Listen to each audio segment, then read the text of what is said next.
Hey, listen. Remember, that's for you, okay? Let's go get him. Let's go get him. Let's go get him. Let's go get him. Imagine this, one of the biggest artists in the world, multi-platinum records, millions of fans, and arguably the face of modern pop music, decides to write, star in, and co-produce a moody, psychological thriller about his own pain. And it completely falls apart. That's Hurry Up Tomorrow, the cinematic train wreck of 2025.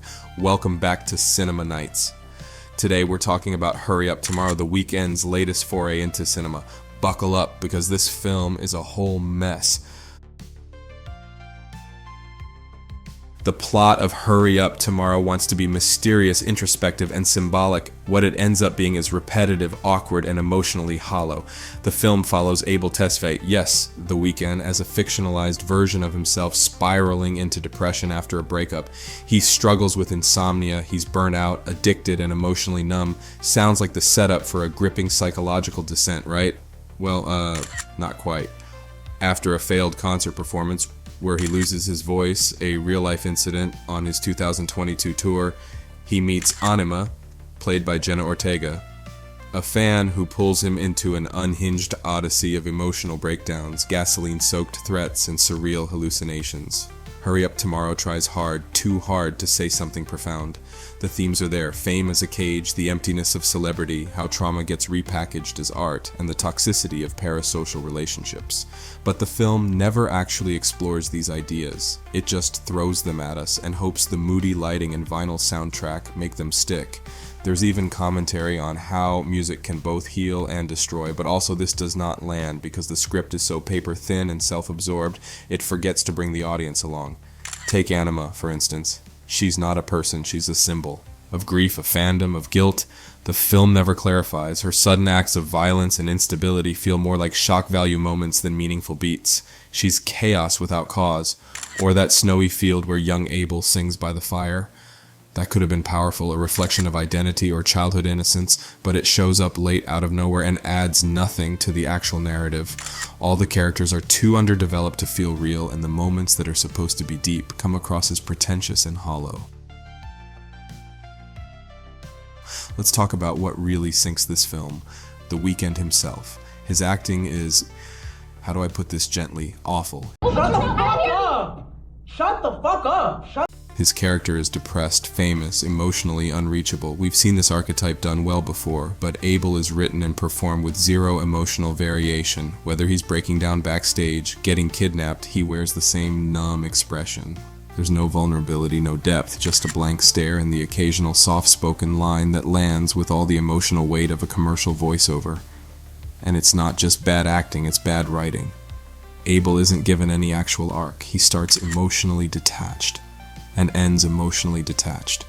Even the film's attempt at catharsis, singing Hurry Up Tomorrow while tied to a bed, feels forced, like a metaphor duct-taped onto a music video. The movie wants us to care about his inner struggle, but we never actually see him fight it. Jenna Ortega tries to make something out of Anima. Anima is meant to represent obsession, mental illness, grief, or maybe Abel's guilt. The film doesn't say. She burns down a house in the opening, meets Abel at his concert, have an emotional connection, then knocks him unconscious with the champagne bottle. Ortega commits. Her scenes are intense, but she's sabotaged by a script that treats her more like a dream sequence than a person. There's no explanation of why she fixates on Abel. No real backstory, just vague phone calls with her mom and teary-eyed monologues. Her most dramatic scenes, dancing to blinding lights, killing Lee, and threatening to burn Abel alive, should be disturbing and gripping, but instead they're so disconnected from reality that they just feel like music video moments. Anima isn't scary or sad, she's just confusing, and it's a tragic waste of Ortega's talent. Barry Keoghan as Lee, Abel's manager, he pushes Abel to keep performing, but it's clear he's not just a greedy manager, he's scared. Scared for Abel's well-being, scared of the spiral, scared of the brand collapsing. Keoghan plays him with energy and genuine empathy, but his character also lacks any emotional depth or arc. By the time he dies, the audience doesn't really care. Characters are how we connect to themes, but in Hurry Up Tomorrow, the characters are just hollow avatars for symbolism. The film wants to say something deep about fame and self-destruction, but without real characters to live those themes, it just becomes an art project with no soul. You can have beautiful shots, dreamy monologues, and atmospheric music, but if we don't care about the people, the whole thing crumbles. Now here's where the film almost redeems itself: the visuals. Shot by Chase Irvin, the cinematography is undeniably stylish. The use of 35mm, 16mm, and Super 8 film gives the movie a textured, hazy aesthetic that perfectly matches the themes of confusion and disorientation. If you muted the film and just watched it as a visual album, you'd probably think it's brilliant. But that's the problem. Hurry Up Tomorrow often feels more like an extended music video or a string of music videos than a cohesive narrative.